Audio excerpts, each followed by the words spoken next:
자, 우리 전농교회 크로스웨이 11기 수강자 여러분 반갑습니다. 이번 주에는 줌으로 이렇게 실시간으로 공부하지를 못하고 어, 유튜브로 다 이렇게 녹화된 화면을 가지고 공부를 하게 되었습니다. 비록 우리가 실시간으로 공부하지는 못하지만은 이 시간에도 하나님의 큰 은혜가 우리 모두에게 꼭 임하기를 간절히 소원하겠습니다. 먼저 여러분들 출석을 한번 이렇게 체크한다기보다는 여러분들의 그러한 그 이름을 한번 좀 이렇게 불러보고 그리고 공부를 시작을 하도록 하겠습니다. 제가 한 분 한 분 이름을 한번 좀 같이 공부하는 여러분들 불러보겠습니다. 우리 김미랑 권사님, 김현옥 집사님, 서원주 집사님, 이정민 집사님, 강선일 권사님, 유구미 집사님, 서금경 성도님, 전선여 권사님, 최미선 성도님, 이명재 집사님, 유선자 성도님, 홍옥란 권사님, 지은미 집사님, 정의순 권사님, 최은실 권사님, 유지연 집사님, 황미경 집사님, 이주일 집사님, 김인경 집사님, 이용순 권사님, 최영영 성도님, 이병석 권사님, 황상철 집사님, 이진수 성도님. 네, 모두 반갑습니다. 오늘도 큰 은혜가 함께할 수 있기를 바라겠습니다. 이제 우리가 오늘 공부할 제목은 10과가 되겠습니다. 10과는 예언자들에 관한 그런 그 공부인데요. 우리가 예언자들 공부하기에 앞서 지난주에 공부했던 이 왕들에 대한 그런 그 공부를 다시 한번 복습을 하도록 하겠습니다.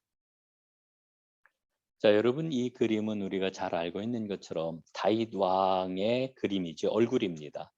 그리고 하나님께서 다윗 왕에게 허락하셨던 다윗 왕권의 영원함과 그리고 다윗 왕이 이룩한 다윗 왕국의 그러한 전체 지형도를 우리가 보고 있습니다. 여러분, 우리가 잘 알고 있는 것처럼 이스라엘의 왕은 주변 나라의 그러한 그 열강의 왕들하고는 근본적으로 그 위치나 권한이나 그 속성이나 이런 것들이 다 다르다라고 하는 거 우리가 지난 시간에 잘 배웠습니다. 여러분, 그 이스라엘의 처음 왕은 사울 왕이었는데 사울 왕이 되었을 때에 그가 이제 왕이 되고자 해서 됐던 게 아니고요. 하나님께서 사무엘 선지자를 통해 세워 주셨습니다. 그리고 사실은 하나님께서 원래 디자인하셨던 것은 왕을 통한 왕국이 아니라 하나님이 친히 왕이 되어 주시고 이스라엘 백성들은 하나님의 통치를 받는 그러한 그 느슨한 지파 동맹으로 살아가는 것을 하나님은 원래 디자인하셨다라고 하는 거 우리가 배웠지요. 여러분, 그런 의미에서 보게 되면은 백성들이 결국은 하나님이 원하시는 그러한 그 아주 고퀄리티의 그러한 그 삶을 살지 못하고 실패함으로 인해 가지고 하나님께 왕을 요구하지 않습니까? 하나님이 마지못해 그 왕을 이제 허락해 주시고 그래서 등장한 첫 번째의 왕이 바로 사울 왕이었던 것입니다. 이 사울 왕의 그러한 그 생애를 보게 되면 초창기에 그 하나님의 말씀을 잘 따랐는데 영어 성경을 보면 우리는 굉장히 특이한 사실을 발견을 합니다. 왕에 대한 그러한 그 호칭이 두 가지로 그 기록이 되고 있는 것을 봅니다. 하나는 프린스라고 하는 이와 같은 그러한 그 단어이고요. 또 하나는 킹이라고 하는 이와 같은 단어입니다. 여러분, 뭐 프린스라고 하는 말은 이게 그 갖고 있는 의미는 뭐 왕자라고 하는 의미도 있고 그렇습니다만 군주라고 하는 이런 의미, 그 다음에 제후라고 하는 그런 의미로도 쓰이게 되죠. 킹은 뭐 말 그대로 왕입니다. 그런데 이 프린스라고 하는 말이 사용되는 곳의 뉘앙스를 보니까 전부 다 긍정적으로 다 사용이 되고 있는 것을 발견을 했습니다. 그리고 킹이라고 하는 그런 그 말은 긍정적으로 다 사용되는 것도 있고 부정적으로 사용되는 것도 있다라고 하는 그런 그 사실을 우리는 발견을 하는 거죠. 이와 같은 용어를 통해 가지고 우리가 깨닫게 되는 바가 있는데 그게 뭐냐 하면은 바로 이 이스라엘의 왕이라고 하는 것은 바로 하나님과의 관계에 의해서 규정이 되는 것이로구나 하는 것을 우리는 다시 한번 깨닫게 됩니다. 자, 사울 왕은 하나님과의 그런 그 관계 설정에 있어서 실패했기 때문에 그의 왕권은 결국은 실패하고 말지요. 그 실패의 그러한 그 중요한 원인을 성경은 두 가지로 일러주고 있는데, 하나는 사무엘상 13장에 나와 있는 그러한 그 말씀인데, 제사를 임의로 드립니다. 하나님 앞에 제사를 드렸는데, 제사는 오늘날로 얘기하면은 예배 아니겠습니까? 예배를 드리고도 실패한 왕이 바로 사울입니다. 왜냐하면은 그 제사가 하나님을 위한 제사가 아니라 자기를 위한 제사였기 때문에 하나님이 그 제사를 받지 아니하셨던 거죠. 그 다음에 15장에 나와 있는 이 아말렉을 하나님께서는 진멸해라 그랬는데, 아말렉을 진멸하지를 않습니다. 왜? 자기를 위해서 자기가 임의로 판단을 해가지고 아말렉을 진멸하지를 않죠. 결국은 이 일 때문에 사울 왕은 하나님께 버림받고요. 그의 왕권은 실패로 돌아가고 말았습니다. 자, 두 번째 왕이 이제 그 우리가 잘 알고 있는 다윗 왕이 되겠습니다. 다윗의 생애를 보게 되면은 다윗은 처음에 어디에서 왕이 됐습니까? 유다 지파의 왕이 되었죠. 그래서 헤브론에서 왕이 되어 가지고 7년 동안을 다스리게 됩니다. 7년 후에 나머지 온 이스라엘의 추대를 받아 가지고 12지파의 왕이 되는데, 왕이 되었을 때에 다윗이 한 일이 있습니다. 그게 뭐냐면은 수도를 정하는 일이었습니다. 수도를 정할 때에 다윗은 예루살렘을 이제 수도로 다 정하게 됩니다. 이 예루살렘은 남유다에 속한 도시도 아니었고 북이스라엘에 속한 도시도 아니었습니다. 그래서 예루살렘을 온 이스라엘의 명실상부한 그런 그 수도로 다 만들어서 이 다윗은 이 예루살렘을 통해 가지고 온 이스라엘 백성들의 마음을 하나로 다 묶어 세우려고 했습니다. 거기 아주 중요한 일이 있었는데, 그게 뭐냐면 바로 하나님의 언약궤를 예루살렘으로 모셔다가 하나님의 그런 그 성막에다 잘 안치하는 이와 같은 일이었지요. 그래서 하나님의 언약궤를 모셔다가 예루살렘에다가 잘 모심으로 인해 가지고 예루살렘은 하나님의 말씀이 있는 곳, 그리고 이스라엘의 그 종교적인 중심지요, 문화적인 중심지요, 정치적인 그런 그 중심지가 실질적으로 되는 것을 우리는 보게 됩니다. 그러면서 이 다윗은 하나님의 성전을 지으려고 하는 이런 그 열망을 가지고 있었는데, 하나님이 그걸 보시고 다윗의 그런 그 마음을 기쁘게 여기셔서 그에게 나타나셔서 뭐라고 말씀을 합니까? 내 왕위가 영원할 것이다라고 하는 다윗 언약을 맺으십니다. 다윗 언약. 예, 다윗 언약. 이게 이제 왕권이 영원할 것이다, 이렇게 말씀을 해주고 있는 것이지요. 자, 그래서 이 다윗 언약을 통해 가지고 이스라엘의 그런 그 정체성, 혹은 이스라엘의 그런 그 왕권의 의미가 보다 더 깊어지는 그러한 그 아주 굉장히 중요한 디딤돌이 놓아지게 되는 것입니다.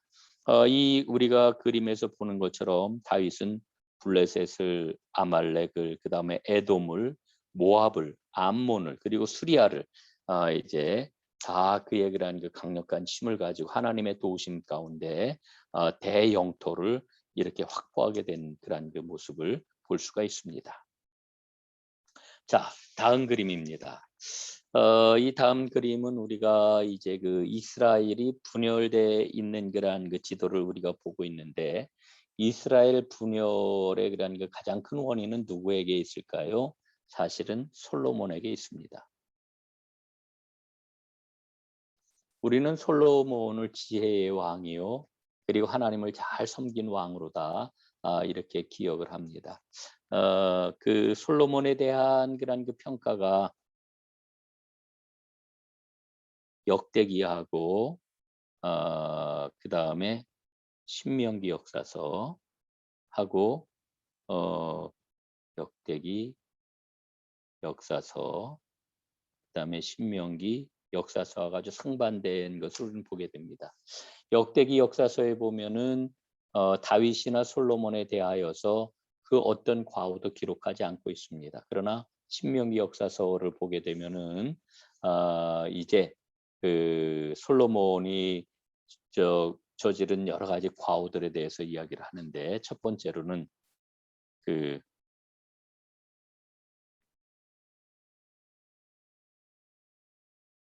과중한 도역과 세금을 백성들에게 매겼습니다. 여러분, 요 밑에 보면 요 그림이 바로 뭐냐 하면은 이스라엘 백성들이 그 토목 사업, 아주 굉장히 큰 건축 사업들이 많았잖아요. 7년 동안 성전을 건축했고 왕궁을 건축을 했고 뭐 여러 가지 그 문제들이 좀 많았는데, 그때마다 어떻게 했느냐 하면은 솔로몬이 백성들을 강제 노역에 동원을 했습니다. 그리고 그의 왕궁, 호화로운 그런 그 왕궁을 유지하기 위해서 아주 많은 그런 그 세금을 백성들에게 부과했던 겁니다. 이런 일들이 굉장히 좀 심했고요. 그다음에 또 한 가지는 솔로몬의 그런 그 정책은 주변에 있는 나라들을 이제 결혼을 통해 가지고서 이제 주변 나라들을 잘 관리를 했습니다.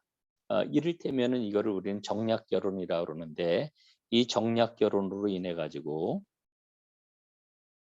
그의 부인들이 1,000명이나 달하는 아주 굉장히 많은 부인들이 이제 있게 되었습니다. 그런데 그의 그런 그 부인들이 들어오면서 전부 어떤 걸 가져왔냐면은 우상을 가지고 들어와서 온 이스라엘에 우상 숭배하게 되는 그와 같은 길을 솔로몬이 열어 놓았던 것입니다. 이게 아마 솔로몬에게 있었던 그런 그 아주 막중한 그런 그 책임이라고 이렇게 이야기를 할 수가 있는데요. 자, 솔로몬이 죽고 그의 아들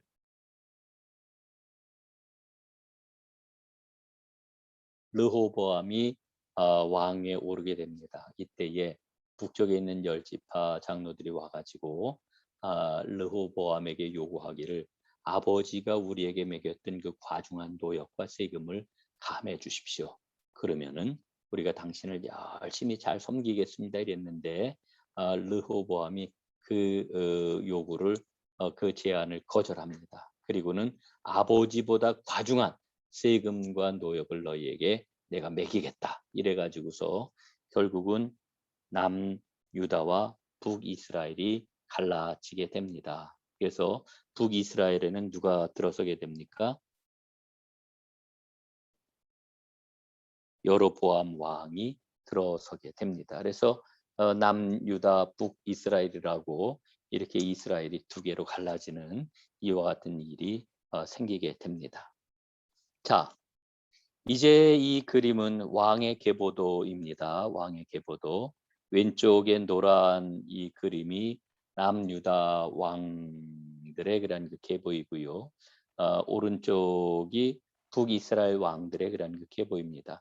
여기에서 우리가 보는 것처럼 남유다는 다윗의 후손들에 의해서 왕위가 잘 계승이 되었습니다. 그러나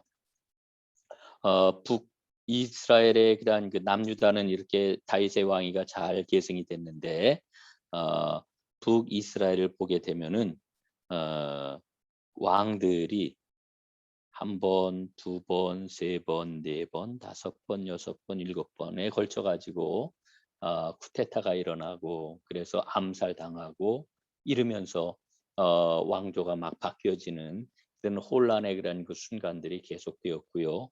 결국은 BC 주전 721년에 아수르에 의해서 북이스라엘은 멸망당하게 됩니다. 그리고 그보다 한 125년쯤 있다가 587년에 남유다는 바벨론에 의해서 멸망을 당하게 되지요. 자, 그런데 이때 이제 어떤 게 생겨났냐 하면은, 자, 이제 그다음 그림을 보겠습니다.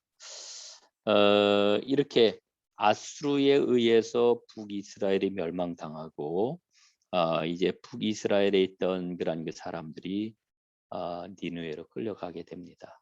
예.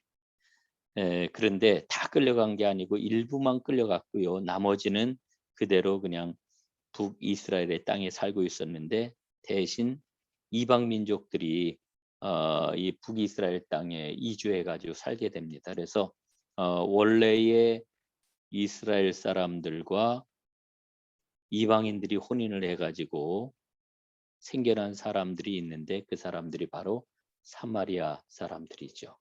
예, 이게 이스라엘 역사에 아주 굉장히 큰 비극적인 그런 그 상황이죠. 다 아까 말씀을 드렸던 것처럼 주전 587년에 남유다가 이제 멸망당하고 우리가 잘 알고 있는 것처럼 바벨론 포로로 다 이렇게 끌려가게 됩니다.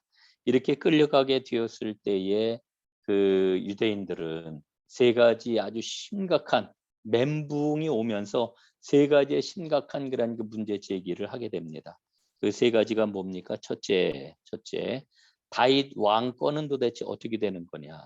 하나님께서 다윗에게 내 왕위가 영원할 것이다. 이렇게 말씀을 하셨는데 지금 다윗 왕국이 멸망한 거 아닙니까? 다윗 왕조는 어떻게 되는 거냐라고 하는 첫 번째 질문. 두 번째, 이게 이제 예루살렘 성전인데요. 자, 성전의 그 지성소에 하나님이 임재하는 걸로 다 이렇게 믿음을 가졌잖아요. 성전이 무너지고 완전히 회파가 됐으니 하나님은 도대체 어디에 계시냐?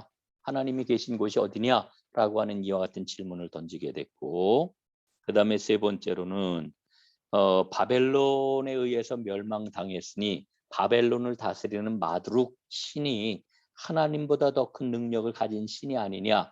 그러면서 하나님의 능력은 도대체 어떻게 된 거냐라고 하는 이와 같은 질문을 던지게 되었지요.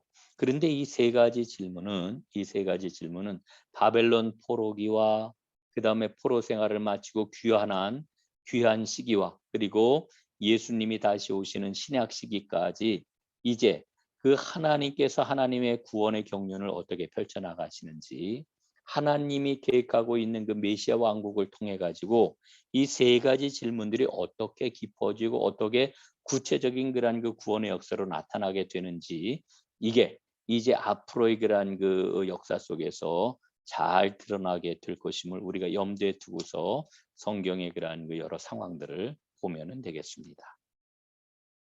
자, 이제 오늘 10과를 살펴보도록 하겠습니다. 자, 10과에서는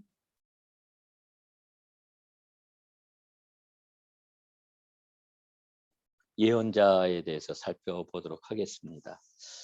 여러분 10과의 그런 게 제목이 뭐냐 하면은 여호와께서 이와 같이 말씀하셨다입니다. 하나님이 말씀하시는데 누구를 통해서 말씀하셨습니까? 바로 우리 예언자들을 통해 가지고 하나님이 말씀을 하고 계시는 거지요. 자, 그래서 예언자에 대해서 살펴보는 시간, 이게 오늘의 그러한 그 핵심적인 주제가 되겠습니다. 자, 먼저 우리는 이 예언이 뭐냐라고 하는 것을 지금 먼저 살펴보아야 되겠습니다. 예언, 한자로 보면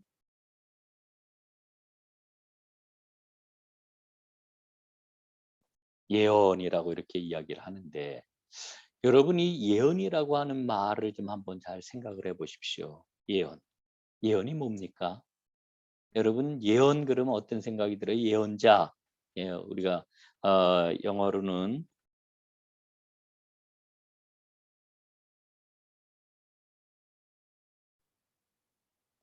프로펫이라고 이렇게 이야기를 하는데 이 프로펫이라고 하는 이 말, 예언이라고 하는 말이 도대체 뭘까? 많은 사람들이 예언 그러면은 앞날에 되어질 어떤 일을 미리 이야기하는 것, 이걸 예언이라고 이렇게 생각을 합니다. 그러나 여러분 성경에서 말하고 있는 예언은 그런 예언이 아닙니다. 여러분 교재를 한번 보세요. 교재 87쪽 두 번째 단락에 보면은 이런 내용이 기록이 되어 있죠. 제가 한번 읽어보겠습니다. 그 시대에 하나님은 선지자를 통하여 백성에게 말씀하셨다. 선지자는 종종 미래의 사건을 언급하였지만 그의 역할은 앞날을 예언하는 것이 아니라 대신하여 말하는 것이었다. 이겁니다. 앞날을 예언하는 게 아니고요. 대신해서 말하는 것, 이게 예언입니다. 이 예자가 무슨 예자예요? 여러분, 우리가 예금 그러잖아요. 예금. 예금이 뭡니까? 맡겨놓는 게 예금이거든요. 은행에다가. 돈을 맡겨놓는 거, 이게 예금이거든요. 예? 이 예금이라고 하는 것은 맡길 예자예요. 하나님께서 그 말씀을 그 선지자의 입에다, 예언자의 입에다가 맡겨 놓으셨다라고 하는 그러한 그 이야기이지요. 그러니까 우리가 이 예언이 뭐냐라고 하는 것부터 우리가 개념을 좀 잘 정리해야 됩니다. 예? 물론 하나님께서 예언자를 통하여 앞날에 되어질 일을 말씀하시기는 했지만 그게 주요한 내용이 아니고 하나님께서 예언자에게 뭐를 하셨다고요? 그 입에다가 말씀을 맡겨 놓으셨다. 예? 그래서 하나님 대신 말하는 사람이 예언자이다. 그게 예언이다. 이렇게 정리를 하시면 되겠습니다. 자, 그런데 성경 말씀을 보게 되면은 이사야에서부터 말라기까지 그 부분을 우리가 예언서라고 이렇게 이야기를 하는데 성경의 그런 그 총 내용 가운데 분량이 얼마나 되느냐면은 분량이 무려 4분의 1가량 됩니다. 그러니까 여러분 생각해 보면은 지금 이 예언서의 그런 그 분량이 성경 전체의 4분의 1이니까 이게 엄청나게 많은 그런 그 분량이라고 이렇게 이야기할 수가 있는 겁니다. 그래서 이 예언서를 굉장히 잘 아는 것은 너무너무 중요한 일이다. 이렇게 생각이 들고요. 오늘 그 예언서의 그런 그 핵심적인 내용을 여러분과 집중해서 살펴보는 시간을 지금 갖고 있는 겁니다.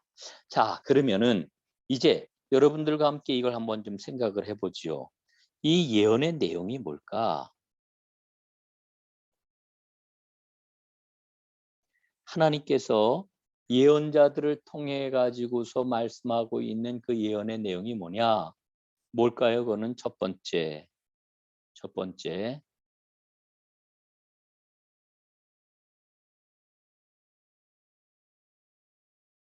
이스라엘이 저지른 죄에 대해서 지금 고발을 하고 있습니다. 죄에 대해서 고발하고 있다. 이스라엘 백성들. 그 다음에 고발할 뿐만 아니라 뭐라고 이야기를 해요? 회개하라. 회개를 촉구하고 있습니다. 그리고 세 번째, 돌아오라. 그러면 하나님이 용서하시고 회복이 될 것이다. 이렇게 지금 이야기를 하고 있는 거죠. 그러니까 예언의 그런 그 구체적인 내용은 죄에 대한 고발이요. 그 다음에 회개를 촉구하는 내용이요. 그 다음에 돌아오라. 그러면 하나님이 용서하시고 회복시켜 주실 것이다. 라고 하는 것이 이 예언서의 구체적인 그러한 그 내용이 되겠습니다. 자, 그러면은 이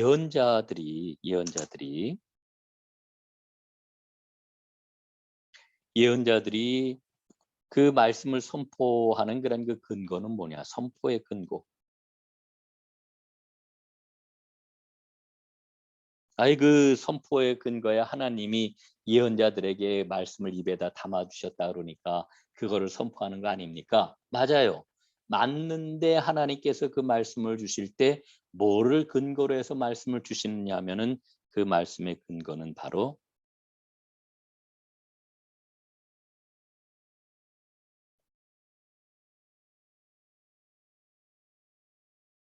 신해산 언약이다라고 하는 겁니다. 예? 선포의 근거는 언제나 신해산 언약이에요. 하나님과 이스라엘 백성들이 맺었던 그 언약, 예? 언약. 여러분 여기 지금 그림을 보게 될 것 같으면 이게 예언자입니다. 어떤 누구인지는 알 수 없으나 예언자가 지금 하나님의 말씀을 받아 그 말씀을 지금 선포하고 있는 거죠. 그런데 지금 그의 뒤에 뭐가 있어요? 깨어진 돌판이 있단 말이에요. 깨어진 돌판. 이 돌판이 그 상징하는 바는 뭐냐면은 바로 이스라엘 백성들이 시내산에서 하나님과 맺었던 하나님 백성답게 살아가야 하는 삶의 지침, 그 율법, 그 언약의 그런 그 내용인데 이게 깨진 거예요, 깨진 거. 여러분 왜 깨졌을까요? 하나님은 신실하셨어요. 하나님은 어제나 오늘이나 내일이나 신실하셔요. 똑같으셔요. 동일하셔요. 하나님은 약속하신 거 반드시 지키시는 이와 같은 분이셔요. 하나님은 이스라엘과 언약을 맺으셨기 때문에 그 언약을 그대로 지키고 행하시는 분이에요. 그런데 이스라엘 백성들이 그 언약의 말씀을 어떻게 했어요? 순종하지 않았어요. 순종하지 않았어요. 말씀을 기뻐하지 않았어요. 그래서 자기들 마음대로 막 살았다라고 하는 그런 그 이야기죠. 그래서 이게 깨지고 만 거예요. 깨지고 만 거. 그래서 하나님은 어떻게 하신다고요? 하나님은 심판하셔요. 심판하실 것이다.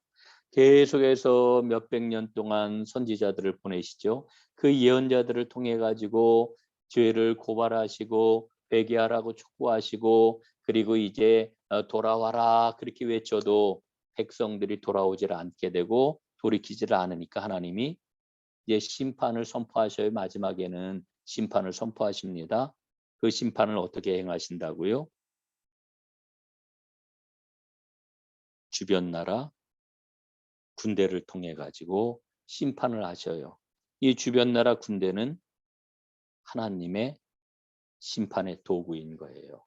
그게 이 그림 가운데 나타나 있는 그 내용입니다. 자, 그래서 하나님의 그 심판 선언 가운데서 세 가지를 오늘 잠깐 좀 살펴보게 될 것 같으면은, 하나는 아수르 선언이에요. 아수르 선언. 예. 아수르 선언. 이 하나님의 공격을 일러주고 있는 그런 그 선언인데, 요 부분은 이사야 10장 5절 말씀이에요. 이렇게 기록이 되어 있습니다. 아수르 사람은 화 있을진저 그는 내 진노의 막대기요 그 손의 몽둥이는 내 분노라. 예. 자, 하나님이 뭐라고 말씀을 하시느냐 하면은, 이 아수르는 내 진노의 막대기다.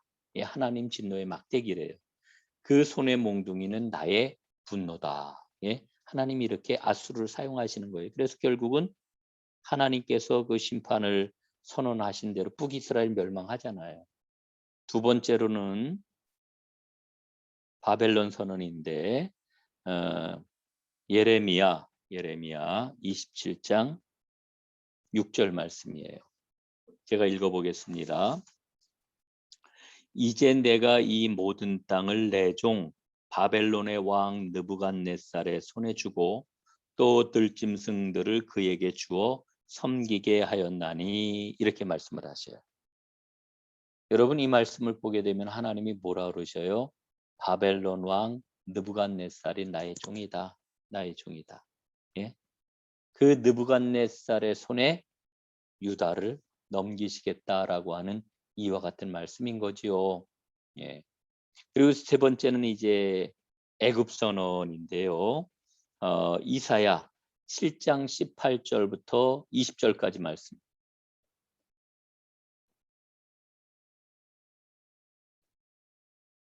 이 말씀을 보게 될 것 같으면 역시 마찬가지로 하나님이 이 애굽이라고 하는 그러한 그 심판의 도구를 이용해 가지고 이 하나님의 백성들을 심판하시겠다라고 하는 이와 같은 말씀을 주고 있는 것입니다. 이제 이스라엘이 하나님의 말씀을 받았을 때에 그들 앞엔 선택의 그런 그 기로가 놓여 있었던 거지요. 하나님의 말씀 앞에 회개하고 돌아가서 생명을 누릴 것인지, 아니면은 그냥 여전히 잘못된 길을 걸어갈 것인지. 안타깝게도 이스라엘은 두 번째 길을 걸어서 멸망당하고 말았습니다. 자, 그러면은 이 선지자들을 통해 가지고 주셨던 그 심판과 경고의 그런 그 말씀의 그런 그 구체적인 내용이 뭐냐? 두 가지로 다 우리가 좀 살펴보려고 그러는데요. 첫 번째로는 이스라엘 백성들이 개별적으로 짓는 죄가 있었어요. 뭐 이건 우리가 너무나 잘 알고 있는 그런 내용들입니다. 예. 그런데 또 한 가지 죄가 있는데, 그게 뭐냐면은 국가적으로 북이스라엘이 남유다가 하나님 앞에 지었던 죄가 있어요. 이 두 가지의 그런 그 죄를 좀 자세히 살펴보는 것이 오늘 우리에게 굉장히 유용할 것입니다. 자, 이 그림을 보게 될 것 같으면은 지금 요 위에 하나님이 뭐를 지금 갖고 계셔요? 이건 뭡니까? 예, 심판의 방망이죠. 이게 재판정에서 쓰는 그런 그 판결의 그런 그 방망이인데 하나님의 심판이 임하게 될 것이라고 하는 것을 상징적으로 보여주는 그런 그림이 되겠습니다. 자, 그러면은 그 당시 하나님의 백성들이 짓는 그런 그 죄들이 뭐였느냐? 첫째는 술 취하는 거였습니다. 이 술을 먹는다 안 먹는다라고 하는 그런 차원이 아니고요. 남녀노소 혹은 지위 고하를 막론하고 온 백성들이 이 술에 취하여 가지고서 신실한 그런 그 삶을 그냥 이렇게 멀리하고 있던 이와 같은 그런 그 상태, 이게 바로 첫 번째의 그런 그 죄였다라고 하는 거죠. 그다음에 두 번째의 그런 그 죄는 사치입니다. 사치.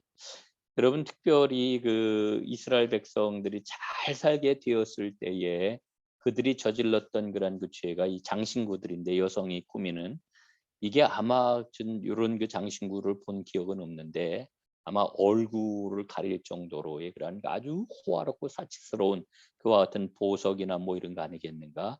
반지, 뭐 여기 보면은 이 뭐 손목 팔찌 뭐 해 가지고 뭐 치렁치렁 하잖아요. 그런데 여러분, 그 하나님이 주신 율법의 그런 그 내용들을 보면은요. 하나님이 주신 그러한 그 부귀, 예, 그 부요함은 항상 어떻게 되어 있습니까? 그 땅에 가난하고 소외되고 힘들고 어려운 사람들과 함께 더불어 나누도록 하나님은 하나님의 법에 명시를 해 놓으셨습니다. 그래서 구약 성경을 보게 되면 거듭해서 계속 나오는 그런 그 단어가 뭡니까? 나그네와 고아와 과부. 이 사회적인 그러한 그 대표적인 약자들이거든요. 이들과 함께 더불어서 지내라. 그리고 또 하나, 그 하나님이 사회적 약자로 지적했던 사람이 누구예요? 레위 지파. 왜 레위 지파를 그 약자라고 얘기를 하냐면은 이 사람들은 땅을 분배받지를 못했어요. 재산이 없는 사람들입니다. 원천적으로 재산을 소유하지 못하는 사람들이에요. 그래서 이 사람들은 오로지 그 사회의 그러한 그 공동체 구성원들이 하나님을 사랑하는 마음을 가지고 레위 지파를 배려할 때에 이들은 다른 사람들처럼 살아갈 수 있기 때문에, 그래서 요 네 부류의 그러한 그 사람들이 굉장히 중요한 그러한 그 사회적인 배려와 돌봄의 대상이었던 것을 우리는 보게 되는 거죠. 이 사치와 치장이라고 하는 것은 이 하나님의 법을 잊어버리게 만들어요. 간과하게 만들어요. 지나치게 만들어 버려 가지고서 사회적으로는 타락하게 만드는 거죠. 자, 세 번째. 세 번째 요 그림은 여러분 뭐라고 지금 보여집니까? 이게 두루마리예요, 두루마리. 이 두루마리입니다. 이게 두루마리. 이 두루마리라고 하는 게 뭐냐면 옛날 성경은 하나님의 말씀은 두루마리 양피지에다가 기록을 해 가지고 두루마리로 이렇게 둘둘둘둘 말아 가지고 보관을 했단 말이죠. 이 두루마리가 지금 뭐가 지금 꼈어요? 거미줄이 잔뜩 껴 있는 겁니다. 거미줄이. 자, 그다음에 이거는 뭐 같아요? 이거는 하나님의 언약의 돌판입니다. 이게 깨져 버렸어요. 그러니까 하나님의 말씀은 거미줄을 쳤고 하나님의 언약은 깨져버린 이와 같은 상황. 이게 뭐냐? 그들은 하나님의 말씀에 무지했단 말입니다. 말씀에 무지했다. 예. 그다음에 두 번째로 말씀을 무시했다. 예. 말씀을 우습게 알았다라고 하는 거죠. 그들이 살아가는 거라는 게 삶의 법칙에 비교해 보면 하나님의 말씀은 뜬구름 잡는 것 같거든요. 무시했어요. 무시했어요. 예. 이겁니다. 예. 대신 이들은 뭐를 열심히 했을까요? 하나님의 말씀대로 사는 것은 그들 삶 가운데 하나님과 동행하는 거예요. 예.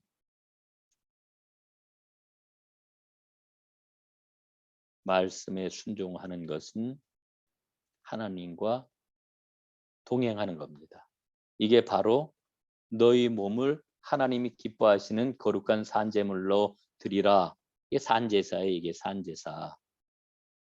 살아있는 제사. 그럼 모든 예배의 궁극적인 그러한 그 목적은, 마지막 꼬린점은 산제사입니다. 삶으로 드리는 제사. 그런데 하나님의 말씀에 무지하고 하나님의 말씀을 무시했던 이스라엘 백성들이 열심을 냈던 일이 있었는데 그게 뭐냐면 바로 제사의 제사. 제사 드리는 일에는 열심을 낸 거예요. 그러니까 이게 그 외형적으로 드러나는 종교적인 행위에는 이스라엘 백성들이 그걸 잘했단 말이에요. 절기도 잘 지키고 제사 드리는 것도 잘했는데, 그러나 그들은 말씀에 전념하지 않았고 말씀 순종하지를 않았고 생활 속에서 하나님과 동행하는 것을 무시해 버리고 말았어요.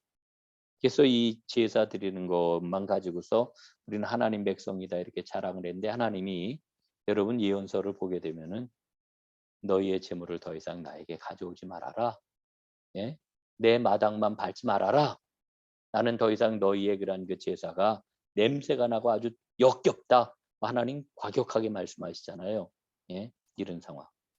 그 다음에 네 번째, 대우에 맞춰 설교했다. 이 설교하는 이 입술이 뭐냐 하면 이게 제사장이나 혹은 선지자들의 입술이에요. 그런데 입술 앞에 뭐가 있어요?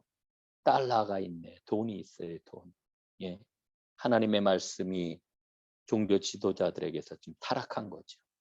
하나님의 말씀이 제대로 선포되고 말씀이 제대로 전해지지 않고 자기들의 이익에 따라서 말씀이 막 왜곡되고 막 이런 현상들이 일어나게 되는 이런 현상이죠. 자, 그 다음에 다섯 번째, 이 공평한 저울이어야 돼. 저울. 공평한 저울. 성경의 이 구약의 그런 율법, 하나님과 맺은 언약에 보면은 공평한 저울을 아주 하나님 수시로 말씀하시잖아요. 그러나 저울이 기울었어요. 심각한 거죠. 사회적으로 기강이 다 무너진 거니까요. 자, 똑같은 이야기인데 마지막 여섯 번째, 불의한 재판. 판결은 어때요? 판결은 정의로워야죠. 재판을 통해 가지고 사회가 정의롭게 나아갈 수가 있는 거예요. 그런데 이 재판 그 판결봉 앞에 지금 뭐가 있어요? 돈이 딱 자리를 잡고 있단 말이죠. 오늘날도 마찬가지죠. 유전, 무죄, 무전, 유죄. 당시에 이게 이스라엘 백성들이 짓는 죄였다라고 하는 겁니다. 여러분 유의해야 될 것은 하나님께서 너희가 나에게 제사를 제대로 안 드리는구나, 그게 죄다 말씀하시지 않아요. 오히려 이스라엘 백성들은 제사를 잘 드렸는데 그 제사를 잘 드리는 걸로 이런 그 모든 잘못된 그들의 삶을 퉁치려고 그랬어요. 예? 그걸 퉁치려고 그랬단 말이에요. 하나님은 이걸 심각한 죄라고 말씀을 하고 계셔요. 이거 오늘날 우리에게 아주 굉장한 도전이 되는 그런 그 말씀인 거죠. 자, 마지막 그림입니다. 이 예언자들이, 선지자들이 국가적으로 짓는 죄를 지금 이야기를 해요. 고발을 해요. 그럼 국가적으로 짓는 죄는 뭐냐? 첫째, 군비, 요새지를 구축하는 거. 군비 확장이 군비 확장. 예. 이거는 요새고요. 요거는 요새고. 그다음에 이건 칼이잖아요. 그러니까 견고한 요새를 짓고 그다음에 군사력을 강화하는 거 가지고 우리나라를 안전하게 보호할 수 있다, 이렇게 생각을 했거든요. 자, 두 번째는 이건 조약 문서예요. 조약. 국가 간의 조약이에요. 조약을 딱 국가 간에 체결하고 뭘 찍었어요? 도장을 꽝 찍었단 말이죠. 예? 동맹을 맺어가지고 나라를 든든하게 보호해야 되겠다, 이렇게 왕과 고관들이 생각을 했단 말이에요. 그런데 그걸 죄라고 얘기를 해요. 이상하죠? 여러분 한번 생각을 해보십시오. 예. 아니 나라를 든든하게 방비 잘 지키는 데는 군사력이 얼마나 필요합니까? 또 동맹을 잘 맺는 게 얼마나 필요합니까? 근데 하나님께서는 그렇게 동맹을 맺고 군사력을 확충을 해가지고 나라를 지키려고 그러는 거를 죄라고 이야기를 해요. 왜 그럴까? 그 이유가 어디에 있습니까? 이스라엘은 하나님의 백성이기 때문에 그래요. 너희가 나를 의지하지 않고 너희가 나를 신뢰하지 않고 너희가 나의 군대가 되지 않고 너희가 세상 열강을 쫓아 똑같은 모습으로 나아가는구나. 여러분, 다윗이 다윗이 인구조사를 했다가 하나님 앞에 아주 크게 징계를 받죠. 이 인구조사라고 하는 게 뭡니까? 군대에 나갈 수 있는 그런 그 군사력을 점검한 거예요. 점검. 왜 하나님께서 다윗이 인구조사를 했을 때 이 군사력을 점검을 했을 때 다윗에게 그렇게 진노하시고 다윗에게 노하셨을까? 그 이유는 다윗이 하나님을 의지하는 게 아니라 자신의 힘을 가지고서 나라를 다스리고 이끌고 가려고 하는구나 말씀을 하셨던 거거든요. 똑같아요. 예, 군사력과 동맹에 의해서 나라의 안전이 보장되는 게 아니에요. 힘 있는 사람들은 그 아주 호화로운 집을 짓고 그리고 풍성한 포도원을 이제 만들어 가지고 거기서 나오는 걸로 안락한 삶을 살 수 있을 거라고 그렇게 생각을 해요. 그런데 호세아 선지자의 그런 그 말씀을 보면 이 그림은요. 이스라엘이 이스라엘이 거듭해서 주변 나라의 그런 그 힘을 빌려 가지고서 이제 나라의 안전을 도모할 수 있다고 이렇게 생각을 하니까 하나님이 뭐라고 그러셔요? 어리석고 우둔한 비둘기와 같다. 그리고 그 비둘기는 결국은 어떻게 된다고요? 그물에 걸리고 말 것이다. 말씀을 하는 거예요. 이스라엘은 바로 그와 같은 어리석고 우둔한 그런 그 비둘기의 모습을 하고 자기들에게 닥칠 그런 그 재앙이 어떤 건지를 알지 못하고 지금 가고 있는 거예요. 이스라엘은 계속해서 하나님을 의지하지 않고 자신들이 하나님의 왕국이라고 하는 것을 깨닫지 못하고 특별히 왕과 신하들이 그 믿음 위에 서지 못하고 자기들의 힘을 가지고서 뭔가를 풀어가려고 그러니까 하나님이 뭐라고 말씀을 하셔요? 내가 맹수와 같이 너희를 노리고 있다가 너희를 습격할 것이다. 하나님의 공격 말씀을 하시죠. 이게 바로 그와 같은 모습이에요. 그래서 하나님을 의지하지 않는 이스라엘은 결국 어떻게 된다고요? 돌 하나도 돌 위에 남지 않냐고 다 무너지게 될 것이라고 하는. 그래서 모든 것이 다 폐허가 될 것이라고 하는 이와 같은 하나님의 심판의 메시지를 결국은 듣게 되는 것이지요. 자, 여러분, 우리는 예언자들에게 주신 하나님의 그러한 그 말씀을 좀 생각을 해보았습니다.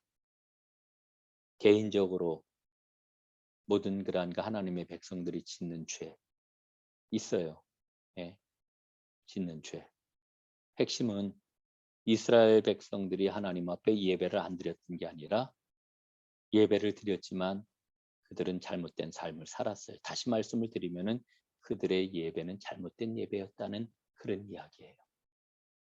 그리고 국가적으로는 하나님을 신뢰하고 하나님을 의지하고 하나님의 왕국이라고 하는 자신들의 정체성, 믿음의 정체성을 확고하게 갖지 못했기 때문에 결국은 멸망하게 될 것이라고 하나님 말씀하셨고 결국은 그 말씀대로 되었어요. 이 선지서, 예언서의 말씀은 오늘 우리에게도 엄청난 도전이 되는 그런 말씀이죠. 그런 기본적인 얼개를 이렇게 좀 생각을 하시고 여러분들 예언서를 한번 차근차근 잘 읽어보시기를 바랍니다. 한 가지만 이야기하고 이제 오늘 제 그 공부를 마치도록 하겠는데요. 그 이 예언서를 통해서 하나님께서 주시는 그런 그 말씀을 보게 되면은 결국 우리가 깨닫는 바가 무엇입니까? 하나님께서 이스라엘 백성들을 지극히 사랑하신다라고 하는 거지요. 그 예언서의 그러한 그 선포의 근거는 신의 산 언약인데 언약으로 돌아가라 하는 그런 그 말씀을 주시고 결국은 그렇게 순종하지 않으니까 심판이 임하여서 결국은 멸망했잖아요, 멸망. 그런데 이스라엘 백성들이 포로로 다 끌려간 이후에 바벨론 포로로 끌려간 다음에 하나님은 멸망한 이스라엘 백성에게 뭘 주셔요? 새로운 희망의 메시지를 주셔요. 그리고 하나님이 앞으로 다시 그들을 일으켜서 어떠한 생명의 역사를 이어갈지를 말씀해 주시는 거죠. 이게 은혜입니다. 그 은혜가 오늘 우리에게까지 이어졌다라고 하는 것 꼭 기억을 하시고 말씀 가운데 여러분 더 큰 힘을 얻으시기를 바라겠습니다. 자, 오늘 여기까지 하겠습니다. 오늘은 제가 여러분들이 질문을 해도 답을 할 수가 없는데 여러분 톡을 통해 가지고 혹시 질문이 있으면은 저한테 해 주시면은 감사하겠습니다. 우리 잠깐 기도하겠습니다. 살아계신 하나님 고맙습니다. 하나님께서 이렇게 말씀하셨다. 선지자들의 선포의 내용을 오늘 저희가 공부했습니다. 선지자들의 그러한 그 엄중한 말씀을 들으면서 오늘 우리가 하나님 앞에 저지르고 있는 죄, 이스라엘이 저질렀던 그 죄를 통해서 새롭게 오늘 우리의 삶을 돌아봅니다. 주님, 저희들로 하여금 하나님 말씀에 비친 우리 모습을 똑똑히 보게 하시고 주 안에서 온전하게 서서 주의 길을 걸어가는 하나님의 아름답고도 복된 일꾼들 다 되도록 축복하시고 늘 말씀과 동행하는 살아있는 하나님의 은혜의 사람들 모두 다 되도록 주님 인도해 주시옵소서. 예수님 이름으로 기도드리옵나이다. 아멘. 자, 고맙습니다. 오늘 함께 공부해 주셔서 감사합니다. 한 주간도 승리하시기를 바라겠습니다. 예, 감사합니다.